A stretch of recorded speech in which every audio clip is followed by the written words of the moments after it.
फर्जी पासपोर्ट पर भागा था विदेश। एनआईए की लिस्ट में 18 से ज्यादा मामले शामिल। कनाडा में गोलाबारी के दौरान हुई मौत। नाम सुखदूल सिंह उर्फ सुक्खा। एक सोचने वाली बात है कि अगर किसी की जिंदगी सही चल रही होती है या वो कुछ कर रहा होता है, लेकिन वो अपराध की दुनिया में क्यों चला जाता है जहां उसे कोई अपना नहीं दिखता। लेकिन इस अपराध की दुनिया का जो अंत है वो एक ही है, वो है मौत। या तो कानून तुम्हें तुम्हारे अपराधों के लिए कहीं मार डालेगी, या तुम्हें सलाखों के पीछे दिन काटने पड़ेंगे, या तो फिर कोई और गैंगस्टर तुम्हें मार डालेगा। कुछ ऐसा ही है गैंगस्टर सुक्खा के साथ। अपराध की दुनिया में आने से पहले गैंगस्टर सुक्खा मोगा डीसी कार्यालय में काम करता था। जी हाँ, चलिए इस पर भी बात करेंगे, लेकिन आपको बता दें कि जहां एक तरफ पूरे पंजाब में गैंगस्टर गोल्डी बराड़ के करीबी गैंगस्टरों को पकड़ने के लिए पंजाब पुलिस सुबह 7 बजे से छापेमारी कर रही है, वहीं दूसरी तरफ कनाडा के विनिपेग सिटी में भारत से फरार जो गैंगस्टर सुखदूल सिंह उर्फ सुक्खा है, उसका मर्डर कर दिया गया। अभी हाल ही का केस ले लो। अभी हाल ही में हरदीप सिंह निज्जर की मौत हुई थी जून में, लेकिन 3 महीने बाद जो कनाडा के प्रधानमंत्री है जस्टिन ट्रूडो, उन्होंने भारत पर यह आरोप लगाए कि उसकी हत्या में भारत का हाथ है। अभी हाल ही में हरदीप सिंह निज्जर की हत्या को लेकर भारत और कनाडा के बीच तनाव वाली सिचुएशन भी बनी हुई है, और अब उसी बीच कनाडा में एक कैटेगरी के गैंगस्टर सुखदूल सिंह गिल की हत्या कर दी गई। हरदीप 2017 में फर्जी पासपोर्ट तैयार कर पंजाब से कनाडा भाग गया था। पहले जो इंफॉर्मेशन सामने आई उसके अकॉर्डिंग सुक्खा को कनाडा के विनिपेग में शूट किया गया और मौके पर ही उसकी मौत हो गई। आपको बताएं तो ये जो गैंगस्टर सुक्खा है वो अपराध की दुनिया में आने से पहले मोगा डीसी कार्यालय में काम करता था। वो पुलिस की मदद से फर्जी दस्तावेजों पर पुलिस क्लियरेंस सर्टिफिकेट हासिल करने के बाद 2017 में कनाडा भाग गया था। उस समय उसके खिलाफ 7 आपराधिक मामले पेंडिंग थे और ये सब लोकल गैंग्स से जुड़े मामले थे। सुक्खा ने फरीदकोट जेल में भी काफी समय बिताया है और जमानत पर बाहर आने के बाद वो विदेश भाग गया।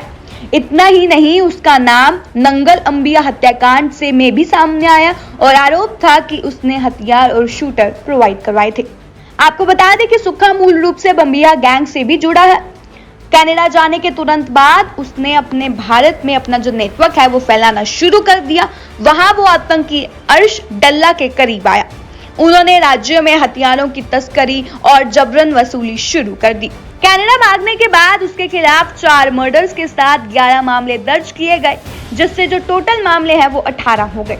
इनपुट के अनुसार डुने के पंजाब, हरियाणा, दिल्ली और राजस्थान में देवेंद्र बंबिया गिरोह को सहायता, फंडिंग और मजबूत कर रहा था।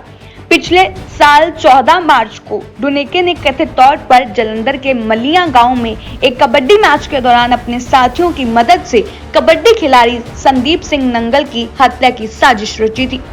अभी अगर हाल ही की बात देखें तो हाल ही में कनाडा के प्रधानमंत्री जस्टिन ट्रूडो ने खालिस्तानी आतंकवादी हरदीप सिंह निज्जर की हत्या में भारत का हाथ बताया, जैसे कि हमने पहले बताया, जिस वजह से अभी भी भारत और कनाडा के बीच जो तनाव का माहौल है वो जारी है।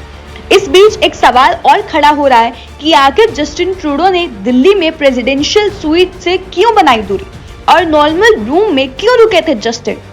हाल ही में ये सवाल बहुत उठ रहा है, क्योंकि हाल ही में G20 समिट हुई थी और उसमें हिस्सा लेने ट्रूडो आए थे। वो 5 दिन तक होटल में रहे। भारत सरकार के मेहमान होने की वजह से ट्रूडो को प्रेसिडेंशियल स्वीट अलॉट किया गया था, लेकिन वो स्वीट में ठहरने के बजाय साधारण दूसरे रूम में रुके।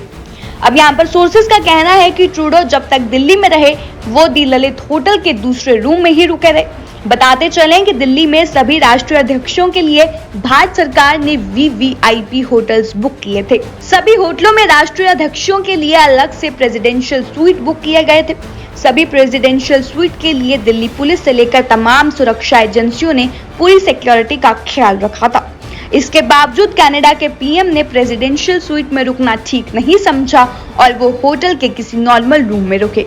ये उनका जो निर्णय था ये एक पहेली बना हुआ है, और ये जो प्रश्न है वो अब उठकर सामने आ रहा है कि वो क्यों आखिर प्रेसिडेंशियल स्वीट में क्यों नहीं रुके, उससे दूरी क्यों बनाई और एक नॉर्मल रूम में वो क्यों ठहरे।